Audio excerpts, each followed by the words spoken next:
This is the Electron Wheel. It actually just arrived today, and I was really excited to kind of do an unboxing, show you what's inside. So let's get to it. Yeah. The instruction manual. It's kind of got like installation information, warranty. This kit actually has a really cool warranty. It's like two years on the battery, and a year on the motor, and all the other components. I think this is the little. That's right. This is a little sensor that goes on your crank and senses the rotation and sends a signal to the motor to kick in. This is the charger for the wheel itself. Fairly standard charger. And then, of course, the wheel itself. Oh, there we go. It's about 20 pounds. Whoa. Good thing I've been practicing with my weights over there.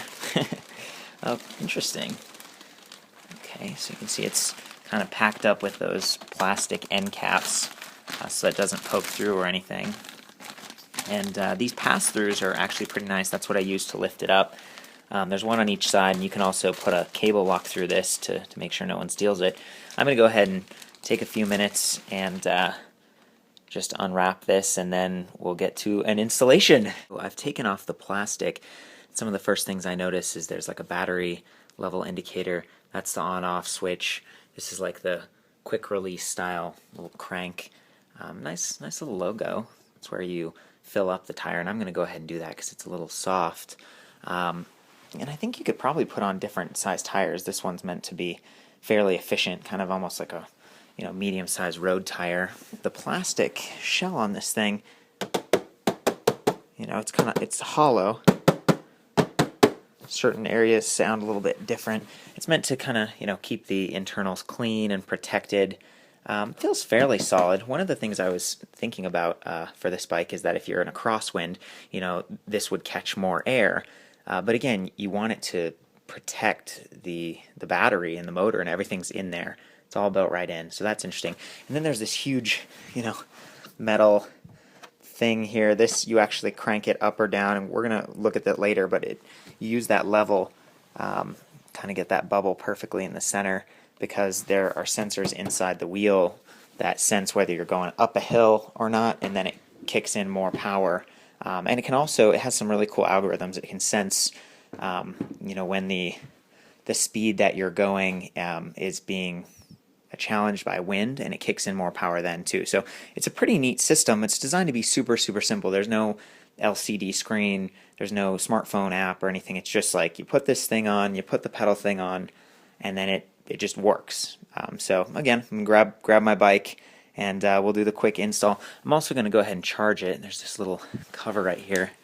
Just like pull this off. There we go. And make sure that this thing is juiced up. So here's the bike. This actually belongs to my mom, and I'm pretty excited, and so is she, because we're going to be able to make it into an electric bike. She has never ridden one before, and that's kind of the idea of this kit. It's simple. It works on a lot of different bikes. You could swap it between bikes if you wanted, but you've got to make sure it's sort of the right setup. So this bike has 26-inch wheels, which are more standard for like mountain bikes and stuff, or just, this is kind of a basic around town, an older bike actually made by Trek, but it doesn't have disc brakes, and that's key because the Electron Wheel doesn't actually work with disc brakes. So keep that in mind when you're considering this kit. And basically, also that it weighs about that 20 pounds. This bike is, maybe 23, 24 pounds. So we're going to end up with a bike that's under 50 pounds, which is pretty cool in the world of electric bikes. And the wheel itself is 250 watt, which isn't super duper powerful. But again, if you're working with a lighter platform and you're basically operating with pedal assist, the top speed on this thing is like 18 miles per hour. So it's not like going to be the most powerful thing in the world, but it's going to work with quite a variety of bikes. And if you say sold your old bike, you got another one, you could keep this kit, keep it going, and use it that way. So that's kind of neat. So basically, the first step is to flip the bike over, and then we're going to take the wheel off, put the wheel on. I'm going to put a little sensor on, so I'm going to go ahead and start that process. So I just flipped the bike over. I'm going to have to release my brake cables up here and just do that real quick. There we go. So that frees them up. Now I can use this quick release on the wheel. Okay, wheel comes right off. And then for the Electron wheel, there's all the components we talked about. Flipping the bike over, releasing the brake cable, take it off, place the Electron wheel on the front forks, make sure the leveling indicator is on the same side as the chain. Okay, chain is on this side. I'm gonna go ahead and unlock the charger. It's actually really cool. It's got like a little twist thing right here. So you twist it and it locks on. So when you plug it in, it lights up. Twist it, it locks so it doesn't come out. So that's pretty cool. Anyway. Okay, leveling indicator on that side. Just set this down. Whoops. Okay. Trying to line this up. Oops.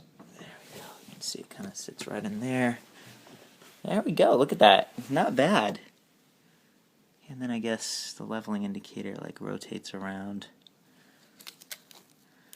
And this is gonna like connect right there. So pretty cool. Pretty cool. I'm gonna have to set the camera down to tighten this thing on. But I mean, it fit really nicely. And you know, it's got kind of its quick release over there. Oh, I'm gonna close the cap on the charger so that doesn't get caught. Keep in mind, again, with this being 20 pounds, this bike doesn't have a shock on the front. But if it did, you know, that's a little bit of extra weight and energy to put into the system. The rebound is going to change on the shock. It might even, you know, if you had like a loose or kind of a weaker front fork, 20 pounds, you know, that could, you know, it's just something to think about, I guess. And there are, you know, other kits out here with an electric wheel, like the Fly and the Copenhagen wheel that can kind of go on the front or the back. And it's just, you know, it's a reality of whenever you're putting extra weight onto your bike, just to think about the forces that your bike can handle and how you're going to ride it. So anyway, I'm going to set this up. Okay, well, I got the wheel fairly tight, and then I flipped the bike over. And again, you know, it adds a lot of weight, so I kind of flipped it over carefully and then kind of balanced it like this. And you can see there's the quick release. And I just used this screw to basically kind of balance out that little arm. Okay, so I was messing around with the torque, or actually the cadence sensor that it comes with right here, and you're supposed to mount it on the attach the pedal sensor pouch to the inside of the pedal crank, which is on the opposite side of the chain. And that makes sense because, see, we've got the chain rings here, or at least a bike with multiple speeds like this one would have that, whereas this crank arm, see, there's the extra space, and that's where you put the little pouch. It's just got a little Velcro strap, so you wrap it around the pedal, and then you can put the other Velcro strap right here. But on this bike, see, the pedals aren't very far out, and we actually have very little room between the chainstay right there and the crank arm, so it actually hits.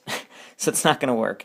I'm going to try to flip this around and put it on the outside. I'm not sure if that's going to break it. I might actually have to put it on the other crank arm, depending on how the electronic sensors work. I'm just going to experiment, but this is another thing to check out if you've got a bike that you're thinking about converting. Make sure that there is enough space between your crank arm and your chainstay so that you can set the system up the way it's designed.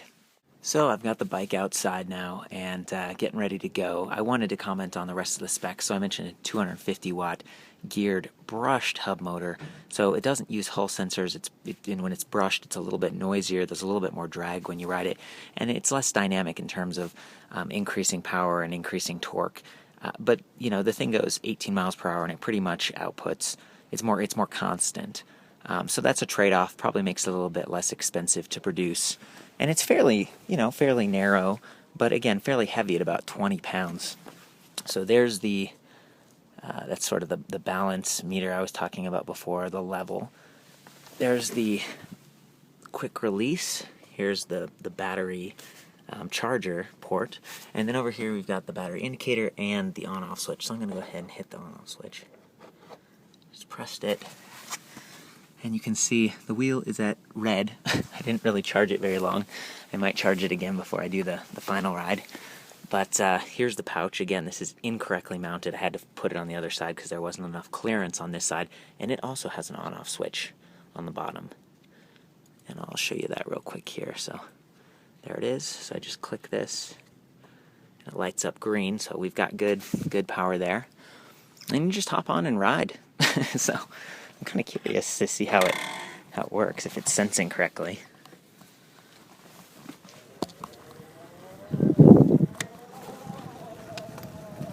You can hear it whirring a little bit, and I haven't even started pedaling. That's just the motor kind of going around.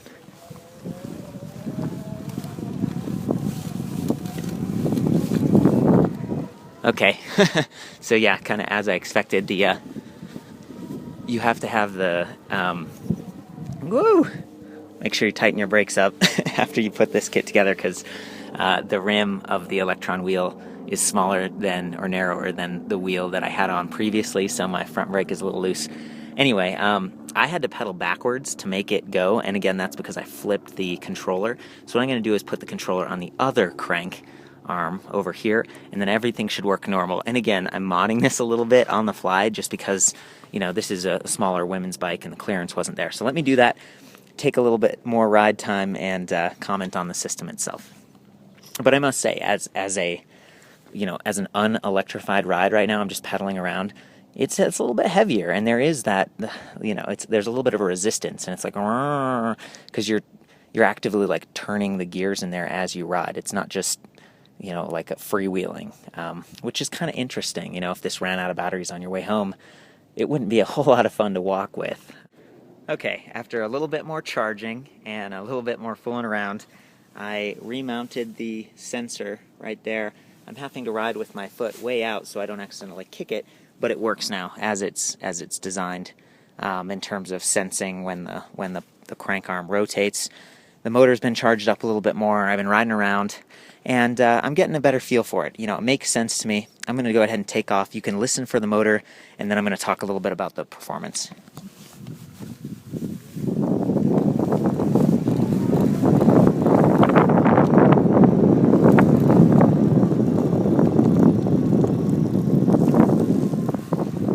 Woo! You can probably hear it. It's actually not too loud, but it's also not too powerful or fast. The thing kind of helps you out. It waits until you get going a little bit, and it definitely smooths out the ride. It feels kind of like one speed. As I pedal, it kicks in, and it's almost like on or off. It definitely, there's like a hill around the block that I was kind of going up and down, and it helps. It senses when you're going up a hill, and it kicks in. At 250 watts with 24 volt, 10 amp hour system, it's not the most powerful. Even if this was like a fully designed electric bike, like everything was integrated and stuff, like that's just not a lot. So thankfully the kit isn't too heavy, but because it's mounted, right up there on the front, when you turn the wheel, you can feel it. It's not like super fast and nimble like it used to be. It's a little bit heavier. So it does change the ride in that sense. Also, I lifted up the bike as if I was putting it on a bus or, just moving it around, and it's heavier. The front of the bike is noticeably heavier. Thankfully, it's easy to remove, kind of a quick release system. As you remember when we put it on, it's kind of a mixed experience for me here. If I had like a cruiser bike, they use the Electra Townie in their videos and stuff, and I popped this on, and it kind of matched the bike and everything, it'd be like, okay, this kind of gets me around the block and helps me out, but it's $1,000, and there are a couple other options out there. There's some cheaper kits too from, Clean Republic Hilltopper. I haven't experimented with the Flycly yet or the Copenhagen wheel, and I'm just not sure if I'm sold on this kind of setup. I mean, it makes sense if you've got a bike that you want to switch really easily, and you want that extra power, and you want the self-contained kit. It's snowy here right now and wet, and I guess I'm a little bit concerned about how the electronics would fare inside there, but it looks to be pretty well sealed off. They do have the loops here, so you can wrap a chain through and you can carry the wheel. I feel like I've covered most of what this wheel does. It doesn't do everything. You wouldn't want to use this for mountain biking or something like this. The speed isn't hugely variable, but it does what it says it will. It electrified the bike. And aside from a little bit of screwing around on the crank there, it works fairly well. One other thought with this kit: every time you're done, you want to make sure that you press the power button there and you press the power button on the sensor, just so that you don't wear those batteries out. And they recommend, keeping the battery charged and keeping this in sort of a dry, medium temperature kind of place. It's all in the guide, but it's worth mentioning just because there isn't a display. There isn't it. One of the pluses of the design is it's so well integrated that you're just you could kind of forget, like, okay, I'm there, and you park it and forget to turn it off. So yeah, a little helpful tip there. So that is the Electron Wheel, again created by Belon Engineering and now being distributed by Currie. They make eZip and iZip, eFlow, and HiBike. They recently purchased that. They're part of the Excel group. So the distribution, the warranty, the support should be really good on this thing. I think it'd be a good choice for kind of like a city cruiser or something that you're enjoying the neighborhood with, and you enjoy the bike that you already have, and you want to switch back and forth. It actually works pretty well, and it's not the super powerful mountain climbing kind of thing. I don't think it would work especially well with a bike with shocks. It doesn't work at all with a bike with disc brakes, and you just want to be thoughtful about your crank arms and some of those other pieces. Even with my bike, it does work, but I don't think I would want to ride it too much with the sensor pack on the outside, just because it hits your foot. So anyway, that is the Electron Wheel by Belon Engineering. For more info on this electric bike kit and others, check out ElectricBikeReview.com. I'll see you there.